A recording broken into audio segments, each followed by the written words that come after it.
शांति शांति शांति ओम। मित्रों, आज हम इस बात पर विचार करेंगे कि जैसा कि आप सुन रहे होंगे, सुनते हैं सभाओं में, सत्संगों में, यूट्यूब पर और लेख के माध्यम से भी बार बार यह कहा जाता है कि चरखा चलाने से आज़ादी नहीं मिली। अभी मैं एक कार्यक्रम में गया था, देशभक्ति का कार्यक्रम हो रहा था। एक गायक गीत गा रहा था कि नहीं मिली आज़ादी चरखा चलाने से।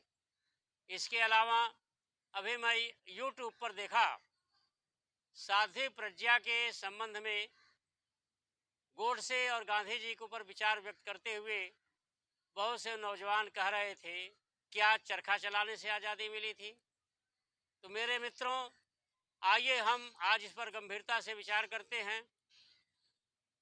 कुछ लोगों को शंका है, बार बार ये बात उठाते हैं, पूछते हैं क्या चरखा चलाने से आज़ादी मिली थी?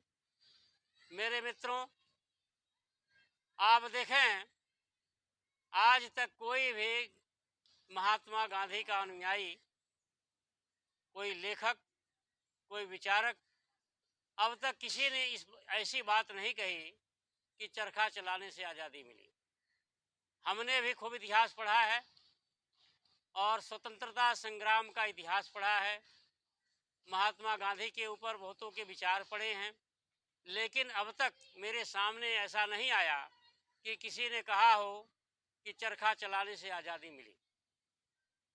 हाँ, ये गीत तो गाया जाता है कि साबरमती के लाल तूने कर दिया कमाल, ले ली आज़ादी तूने बिन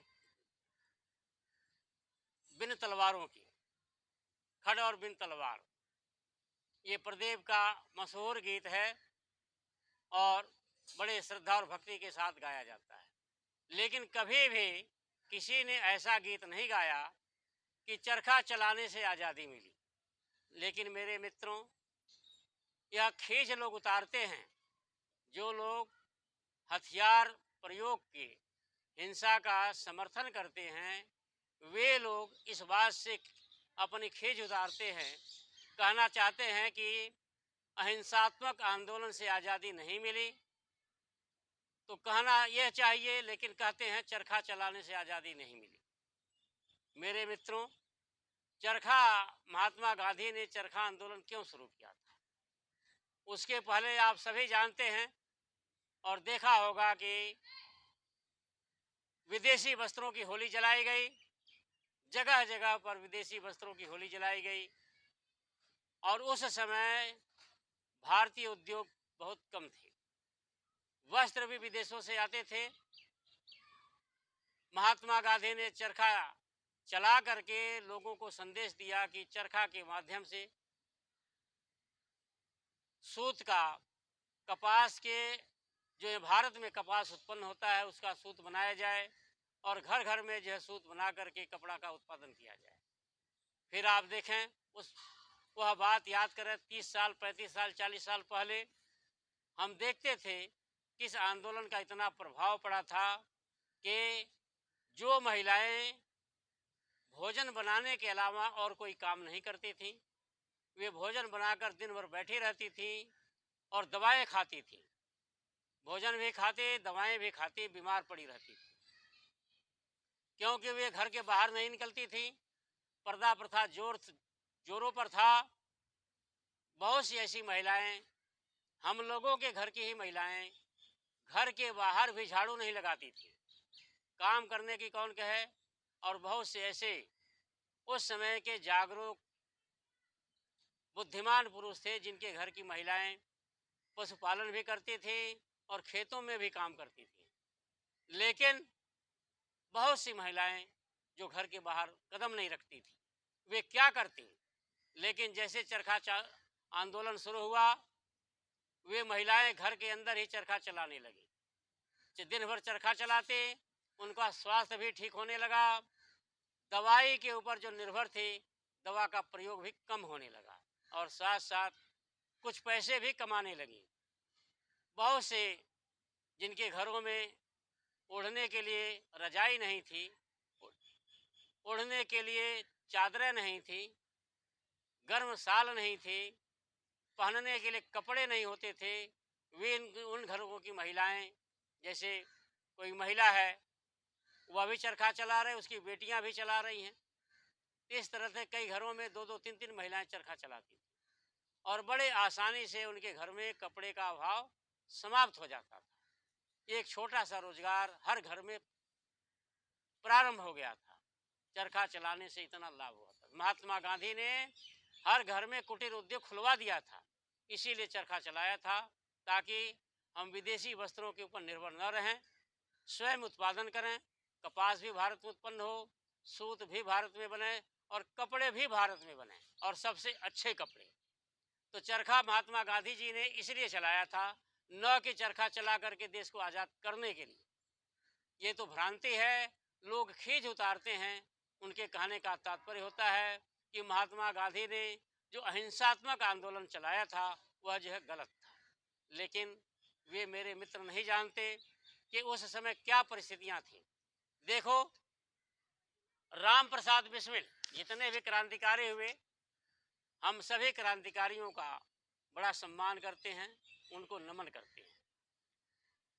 सरदार वल्लभ भाई पटेल, लाला लाजपत राय आदि, और इसके अलावा जो क्रांतिकारी हुए, हिंसक आंदोलन चलाए, चंद्रशेखर आज़ाद, राम प्रसाद बिस्मिल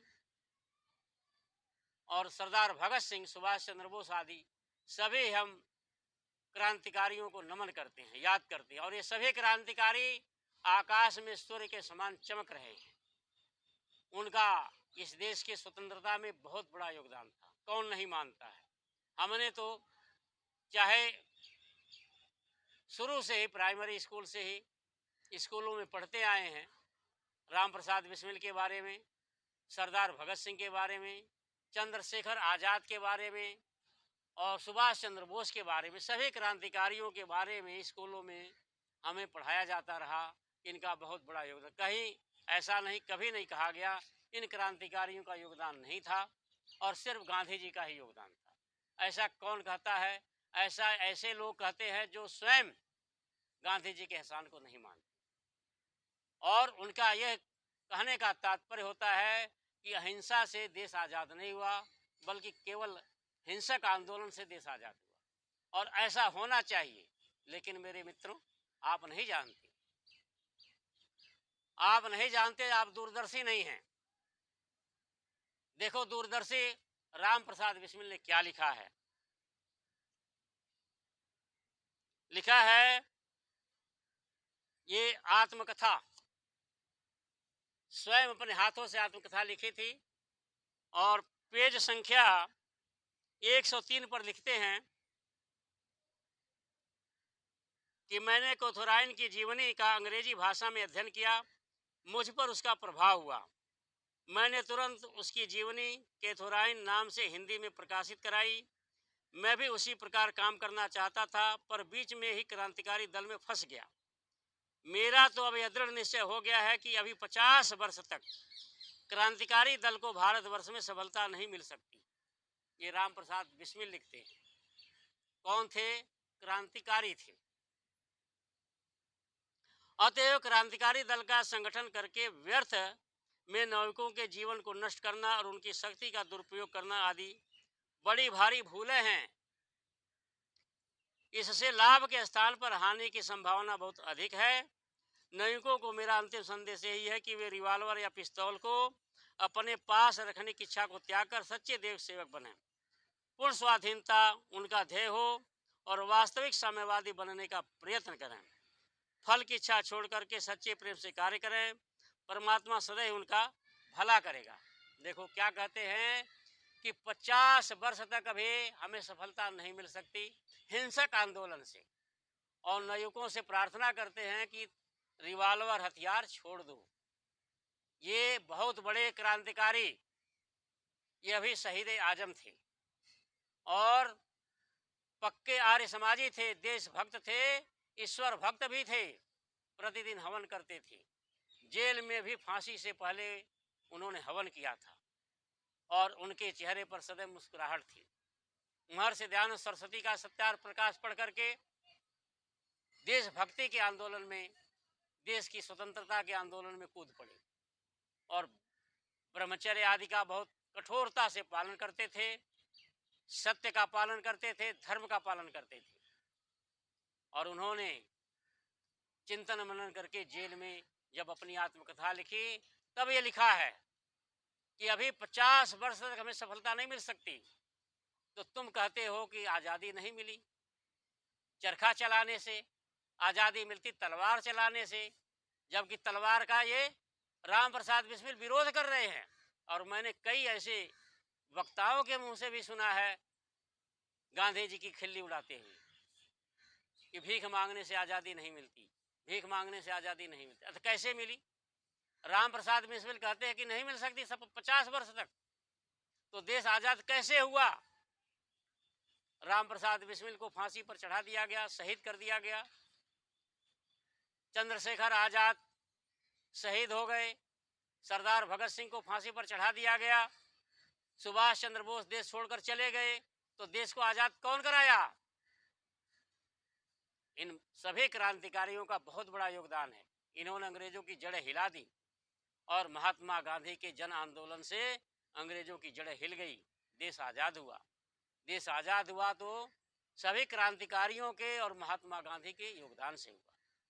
लेकिन ऐसा कहना कि भीख मांगने से आज़ादी नहीं मिलेगी, यह महात्मा गांधी जी पर कटाक्ष करते हैं।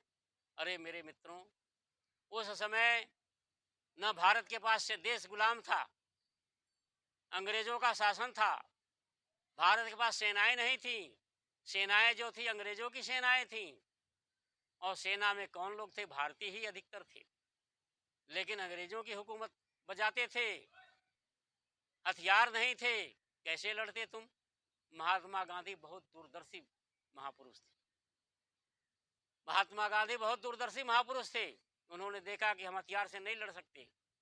उन्होंने ऐसा एक तरीका खोज निकाला सत्याग्रह का। सत्य और अहिंसा के बल पर जन आंदोलन शुरू किया और करते करते करते करते जो है बड़ी भारी सफलता मिली। इसको स्वीकार करना होगा। और रही बात जो कहते हैं हथियारों के से ही आज़ादी मिलती है, तो आज हथियार तो है, भारत के पास बहुत विशाल सेना है, हथियारों का जखीरा है, अग्नि मिसाइल से लेकर परमाणु बम तक है, और पाकिस्तान का आधे कश्मीर पर कब्जा किए हुए है। कुछ भूमि को उसने चीन को दे दिया। या कितने शर्म की बात है। तो जो लोग ऐसा कहते हैं, क्यों नहीं उस कश्मीर को आज़ाद कराते? सरकार के ऊपर दबाव डालो और कहो कि गांधी जी ने भूल करी थी, हथियारों से आज़ादी लेने की बात कही थी, अहिंसा से, अहिंसात्मक आंदोलन से, भीख मांगने से आज़ादी की बात कही थी। आज तो हमारे पास सब कुछ है, विशाल सेना है, परमाणु बम है, अग्नि मिसाइल है, सब कुछ है, देश स्वतंत्र है, देशभक्तों का शासन है। कर दो अटैक,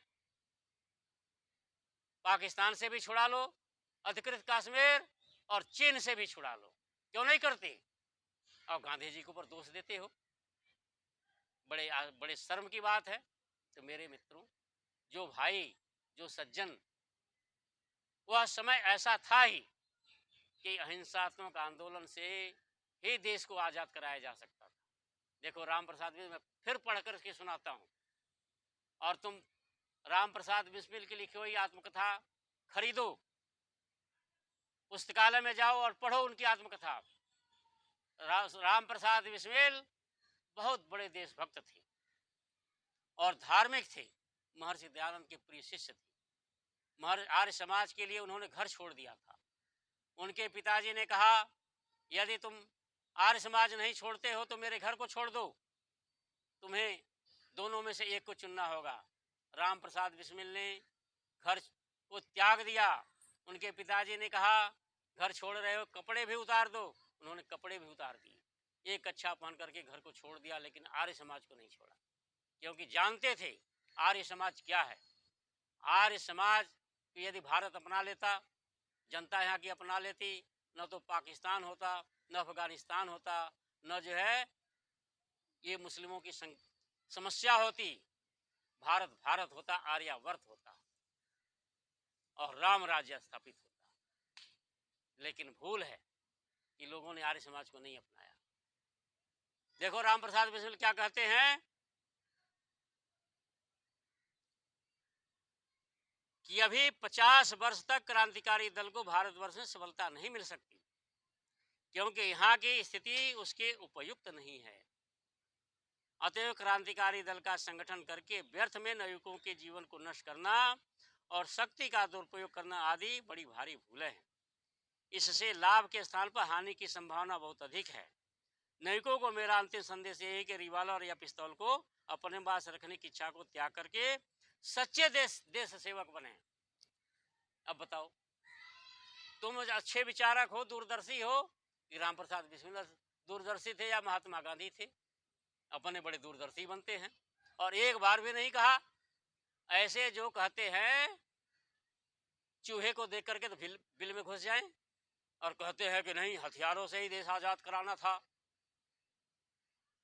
खुद जो है एक चूहे से भी डरते हैं, बिल्ली से भी डरते हैं। देश आजाद स्वतंत्र हुए 70 साल हो गए, विशाल सेना है भारत के पास, परमाणु बम है, अग्नि मिसाइल है, सब कुछ है, क्यों नहीं? अरे पाकिस्तान का नामो निशान मिटा देना चाहिए, नहीं करते। चीन ने जिस भूमि पर कब्जा किया उसको छुड़ा लेना चाहिए और विशाल आर्यावर्त की स्थापना होनी चाहिए। हम भी चाहते हैं। आज समय है, आज सब कुछ है, अवसर है, अनुकूलता है, सब कुछ है, लेकिन क्यों नहीं ऐसे नौजवान क्यों नहीं मांग करते? और मांग करते हैं 70 साल पहले की बात का कि गांधी जी ने जो चरखा चला के आज़ादी लेने की कोशिश करी थी, उनके ऊपर कटाक्ष करते हैं। अरे चलो, उस बुजुर्ग आदमी ने, बूढ़े ने जैसे वैसे किया, अपनी बुद्धि से, अपने बल से बहुत कुछ किया, सारे भारत के लिए नहीं, सारे संसार के लिए किया महात्मा गांधी ने, कोई माने या ना माने। महर्षि दयानंद सरस्वती के एहसान को क्या भारत के लोग मानते हैं? इतना बड़ा देश के लिए और हिंदू जाति के लिए, मानव समाज के लिए ऐसा किसी, इतना त्याग बलिदान, इतनी तड़प किसी महापुरुष में नहीं थी। लेकिन उसको जो कई बार जहर दिया गया, कई बार जहर दिया गया महर्षि दयानंद सरस्वती को। और उनका साहित्य उठाकर देख लो, उनकी हर एक श्वास देश के लिए चलती थी, हर चिंतन जो है, प्रतिक्षण जो है, केवल देश के लिए सोचते थे, भारत के लोगों के लिए सोचते थे। सारा का सारा जीवन उनको देश को समर्पित था और उसके उत्थान के लिए सब कुछ न्यौछावर कर दिया। कितना कष्ट सहा, जगह जगह जाते थे, लोग उनका तिरस्कार करते थे, रोड़े फेंकते थे, ढेले मारते थे, जहर पिलाते थे, लेकिन कभी उफ तक नहीं किया, एक कदम भी पीछे नहीं हटाया महर्षि दयानंद सरस्वती ने। क्या समाज ने उनको स्वीकार किया? और क्या उस प्रकार से, जिस प्रकार से महर्षि दयानंद सरस्वती ने कार्य किया, कौन सा ऐसा क्षेत्र नहीं है जिस क्षेत्र में महर्षि दयानंद का योगदान न हो? चाहे दलितों के उत्थान हो, महिलाओं का उत्थान हो, पशुओं की रक्षा हो, गोरक्षा हो, हिंदी भाषा हो, देश की स्वतंत्रता हो, किस क्षेत्र में ऋषि दयानंद का योगदान नहीं है? और सबसे ज्यादा समग्र क्रांति के अग्रदूत थे। क्या उनका सम्मान उस प्रकार से मिलता है जिस प्रकार से स्वामी विवेकानंद जी को आदर की दृष्टि से देखा जाता है? आज की सरकार जैसा आदर और सम्मान स्वामी विवेकानंद का करती है, क्या उस प्रकार से सम्मान करती है? या देश के लोग करते हैं? नहीं करते। तो हम तो देख रहे हैं कि जब ऋषि दयानंद का मान सम्मान नहीं कर सकते तो महात्मा गांधी को कैसे मानेंगे? तो मेरे मित्रों, जो भाई, जो नौजवान या जो कवि या जो लेखक ऐसी बात कहते हुए भूल कर रहे हैं। उस समय की परिस्थितियां ऐसी थीं कि हथियारों से नहीं लड़ा जा सकता था। अन्य देशों की बात अलग है, भारत की परिस्थितियां अलग थीं। महात्मा गांधी ने क्या दक्षिण अफ्रीका में जो भारतीयों को अधिकार मिला, वोट देने का अधिकार मिला, उनको स्वतंत्रता मिली। क्या हथियारों से लड़ा गया था? नहीं, नाथूराम गोडसे गया था। इसके चेले चपाटे गए थे वहाँ लड़ने, महात्मा गांधी नहीं लड़े थे। इनके चेले चपाटे, नाथूराम गोडसे के चेले गए थे लड़ने। नाथूराम गोडसे ने कौन सा आंदोलन चलाया था? कितने अंग्रेजों को मारा था? इनसे पूछना चाहिए। क्या मोहम्मद अली जिन्ना को मारा एक आध गोली? तो मेरे मित्रों, जो इस प्रकार की बातें करते हैं बहुत बड़ी भूल करते हैं। हम सभी क्रांतिकारियों का, चाहे शांति दल के हों चाहे क्रांति दल के हों, हम सब का बहुत बड़ा एहसान मानते हैं। सभी महापुरुषों का सम्मान करते हैं, नमन करते हैं। लेकिन मेरे मित्रों, बड़ा दुख होता है कि जब महात्मा गांधी जी के ऊपर कटाक्ष किया जाता है। ऐसी गलती नहीं करनी चाहिए। इतना कहना था।